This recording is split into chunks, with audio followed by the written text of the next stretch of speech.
Hello everyone, I welcome you all to my YouTube channel decoding sports. तो दोस्तों, I hope आप सब ने अपना अपना रिजल्ट्स को चेक कर लिया होगा और आप लोगों का अच्छा रैंक आया होगा। तो दोस्तों, आज के वीडियो में मैं आपको काउंसलिंग से रिलेटेड सारी डाउट्स को अच्छे से इसी वीडियो में डिटेल में सॉल्व कर दूंगा। बस आप इस वीडियो को लास्ट तक ज़रूर देखिएगा। अगर समझ में नहीं आए तो दोबारा देखिएगा, क्योंकि ये वीडियो को आपको ध्यान से समझना पड़ेगा एक एक चीज़। क्योंकि आज की वीडियो में मैं आपको बताऊंगा काउंसलिंग के बारे में, जो कि थोड़ा लेंदी टॉपिक है और समझने में थोड़ा दिक्कत आ सकती है। तो चलिए स्टार्ट करते हैं। तो दोस्तों, इस वीडियो में हम बीपीएड के बारे में बात करेंगे, about bachelor of physical education LNIP entrance counselling. तो दोस्तों, आप देख सकते हैं, आपकी स्क्रीन पर दिख रहा होगा जो सीट्स का अलॉटमेंट, सीट्स का जो कितने सीट्स हैं ग्वालियर में, गुवाहाटी में, आप देख सकते हैं। हम कह सकते हैं कि आपका ग्वालियर में 110 सीट है और गुवाहाटी में भी आपके 110 सीट है। तो टोटल सीट्स कितने हो गए आपके 220। आपका इसमें OBC, ST, unreserved, SC, EWS सारे मिलाकर मैंने बताया आपको 220 सीट हैं आपको एलएनआईपी में एडमिशन लेने के लिए। और जो नीचे में आप देख रहे हैं कश्मीरी माइग्रेंट्स के लिए भी अलग से सीट है और वार्ड ऑफ एलएनआईपी स्टाफ वो भी आपके लिए अलग से है। और एक चीज़ आप ध्यान दीजिएगा, इसमें आपका फॉरेन स्टूडेंट्स का सीट्स नहीं है।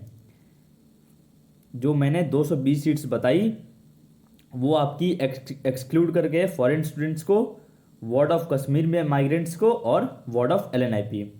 तो दोस्तों चलिए अब आगे बढ़ते हैं। देखिए काउंसलिंग का शेड्यूल आपका अभी 2-3 दिन के अंदर एक लिस्ट आएगा जिसमें आपको काउंसलिंग के शेड्यूल के बारे में लेटेस्ट अपडेट कर दिया जाएगा।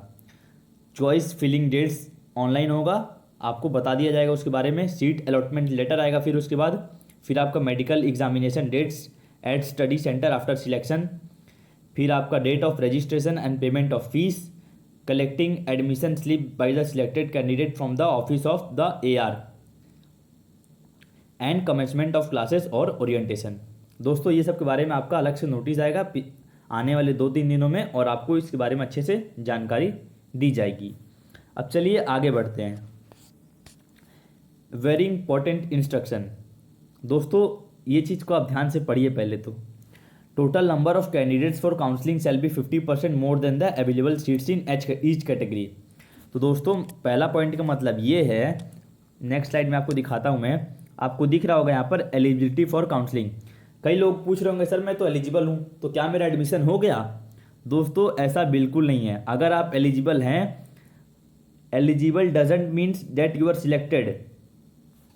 देखिएगा, इसमें साफ साफ लिखा हुआ है पहले पॉइंट में, total number of candidates for counselling shall be 50% more than the available seats in each category. मतलब हर कैटेगरी में 50% ज़्यादा बच्चों को एलिजिबल किया गया है। मतलब सीट्स हैं आपकी, मान लीजिए 10, तो काउंसलिंग में कितने बच्चे जाएंगे? 15। उसके सीट्स के 50% ज़्यादा। पॉइंट नंबर 2 में आपका दिया हुआ है, the vacancies created after closing the counselling of first phase will be upgraded first by the already registered candidates who have given option for the upgradation at both the study centres. The remaining vacancies at both the centres will be filled by the candidate on waiting list on merit. दोस्तों, नीचे का जो 2 point है आपको ये जब आप counselling का फॉर्म भरेंगे तब आपको अच्छे से समझ में आ जाएगा, अभी थोड़ा समझ में नहीं आएगा। थर्ड पॉइंट में आपका दिया हुआ है, the candidates who were upgraded after first phase of counselling will not be permit to retain their original seat and centre allotted to them. दोस्तों, थर्ड पॉइंट का मतलब ये है, अगर आपने काउंसलिंग में एक बार अपना सेंटर चूज कर लिया और आपको वो अलॉट कर दिया गया तो आप दोबारा अपना सेंटर चेंज नहीं कर सकते हैं। अब चलिए आगे बढ़ते हैं अपने मेन मुद्दे की तरफ, काउंसलिंग की तरफ। दोस्तों, उससे पहले मैं आपको बता दूं, ये जो आपका दिख रहा होगा एलिजिबल, और आपको 2 तरीके का दिख रहा होगा। जिनका एलिजिबल है मतलब वो काउंसलिंग के लिए अप्लाई कर सकते हैं, और जिनके में लिखा होगा waiting for next level counselling, मतलब दोस्तों आपको सेकेंड काउंसलिंग के लिए वेट करना पड़ेगा। अगर आपका सेकेंड काउंसलिंग के बाद आपकी चांसेस बनेंगी तो आपको एलिजिबल कर दिया जाएगा सेकेंड काउंसलिंग में। अभी आप फर्स्ट काउंसलिंग में आपको कुछ नहीं करना है। सेकेंड काउंसलिंग की भी डेट्स जल्दी आ जाएंगी, आप मेरे साथ जुड़े रहिएगा, जब भी आएगी मैं आपको बता दूंगा। तो फाइनली चलते हैं अपने मेन मुद्दे की तरफ, वी विल फोकस। दोस्तों, जो हम रैंक की बात करेंगे, आपका इतना रैंक आया तो आपका सिलेक्शन है, आपका इतना रैंक आया तो आपकी इतनी सीट फिक्स है और आपका सिलेक्शन 100% हो जाएगा। तो दोस्तों उसके तरफ जाने से पहले मैं आपको बता दूं कि आप अपना जेंडर कैटेगरी रैंक पे ज़्यादा ध्यान देंगे, जेंडर कैटेगरी रैंक, क्योंकि इसी के बेसिस पे मैं आपको आगे समझाऊंगा।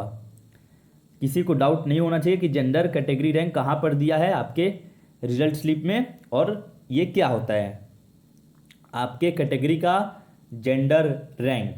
तो चलिए बढ़ते हैं आगे। अब सबसे पहले हम बात करेंगे about unreserved general category boys, only for boys I am talking about. दोस्तों अगर आप लड़के हैं और जनरल कैटेगरी से बिलोंग करते हैं, आई am not talking about EWS। पहले मैं बात करता हूं जिनके पास EWS सर्टिफिकेट नहीं है। आपको अगर ग्वालियर में सीट चाहिए या गुवाहाटी में चाहिए, आपको अपना रैंक टॉप 70 के अंदर आना पड़ेगा, कॉमन जेंडर रैंक। देखिएगा मैं आपको कॉमन रैंक के बारे में बात नहीं कर रहा हूँ, मैं बात कर रहा हूँ कॉमन जेंडर रैंक। लड़कों का और लड़कियों का अलग अलग होता है कॉमन जेंडर रैंक। अगर आपको ग्वालियर चाहिए या गुवाहाटी चाहिए वो तो आपके ऊपर, चॉइस के ऊपर डिपेंड करता है। आपको टॉप 70 के अंदर आना पड़ेगा in your gender rank. I hope it's clear. अब हम बात करेंगे जिनके पास EWS सर्टिफिकेट है।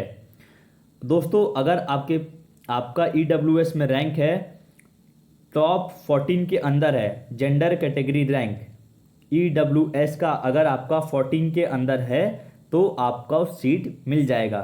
दोस्तों इस साल ये देखा गया है कई लोगों के पास EWS सर्टिफिकेट नहीं था, तो जिन्होंने भी EWS सर्टिफिकेट लगाया है ऑलमोस्ट उनका सिलेक्शन डन है। वो तो खैर आपका रैंक बता देगा आपको। अगर आपने EWS रैंक आपका अगर 14 के अंदर है जेंडर कैटेगरी रैंक तो आपका सिलेक्शन फिक्स है। तो दोस्तों समझ गए ना जनरल वालों, बॉयज़। अब हम बात करेंगे अबाउट गर्ल्स। देखिए गर्ल्स की बात करें जनरल कैटेगरी वालों के लिए तो आपको टॉप 30 में आना पड़ेगा कॉमन जेंडर रैंक में, top 30 in common gender rank. आपका कोई कैटेगरी का तो रैंक होता नहीं है। अभी मैं EWS की बात नहीं कर रहा हूँ, अभी मैं बात कर रहा हूँ सिर्फ और सिर्फ कॉमन जेंडर रैंक। टॉप 30 में आपको आना पड़ेगा। 15 सीट आपके ग्वालियर में है अनरिजर्व्ड गर्ल्स के लिए और 15 सीट आपकी गुवाहाटी में है अनरिजर्व्ड गर्ल्स के लिए।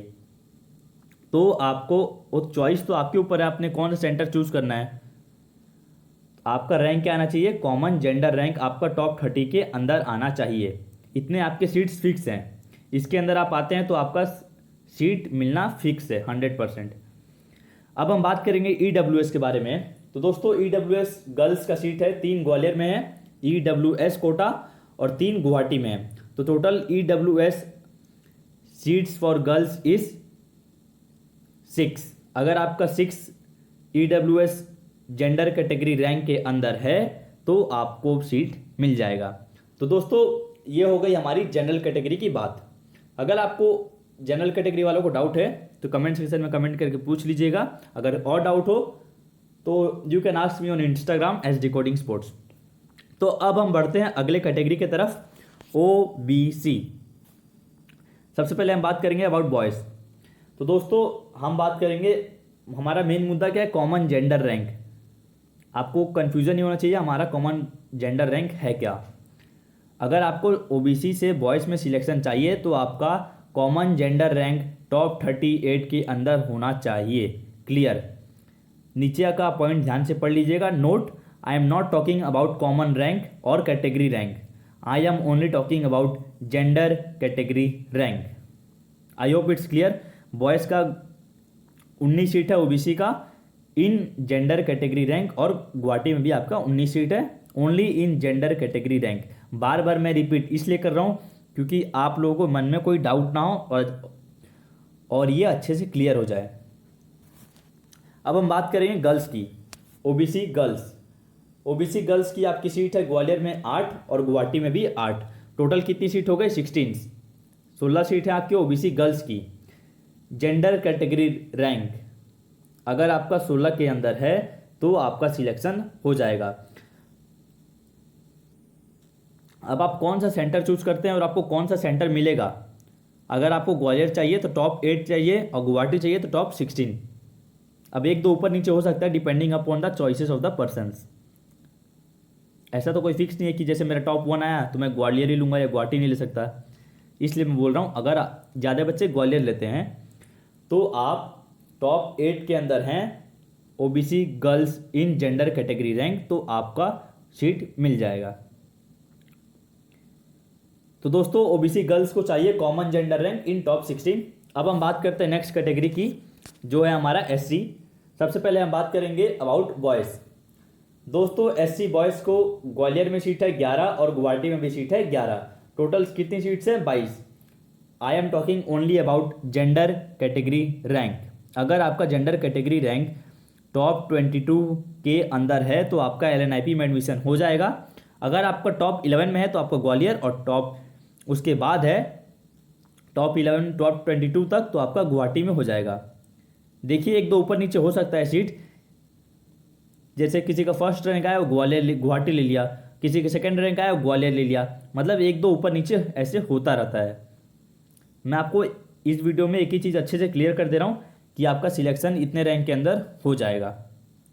आप नोट जो नीचे दिया हुआ है note, I am not talking about common rank और category rank, I am only talking about gender category rank.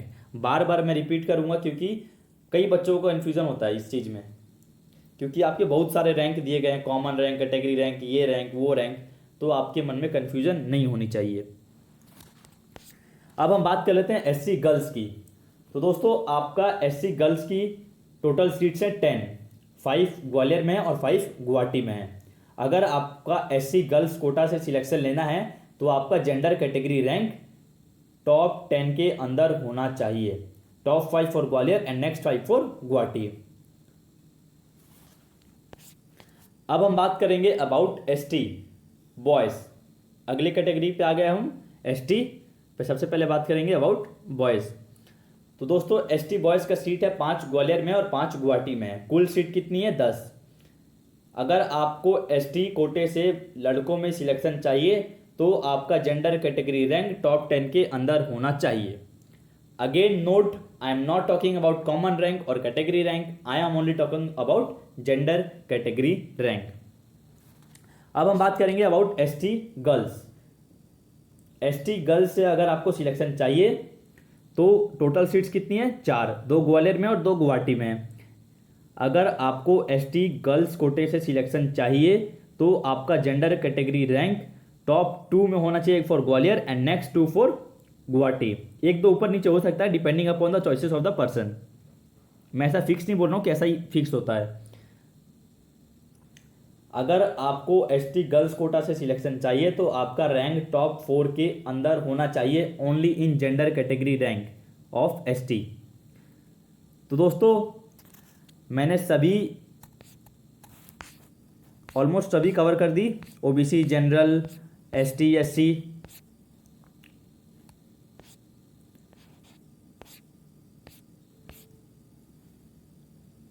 तो फ्रेंड्स आई होप आपको सारे डाउट्स क्लियर हो गए होंगे।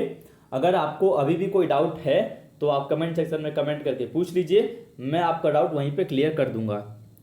अगर आपको और भी डाउट है, जैसे आपको रिजल्ट में कुछ अपना रैंक समझ में नहीं आ रहा है, तो आप मुझे उसका अपने रिजल्ट का स्क्रीनशॉट लेके इंस्टाग्राम में डीएम कर सकते हैं एज डिकोडिंग स्पोर्ट्स। तो दोस्तों thank you for watching this video. Good luck guys for your next result. Thank you.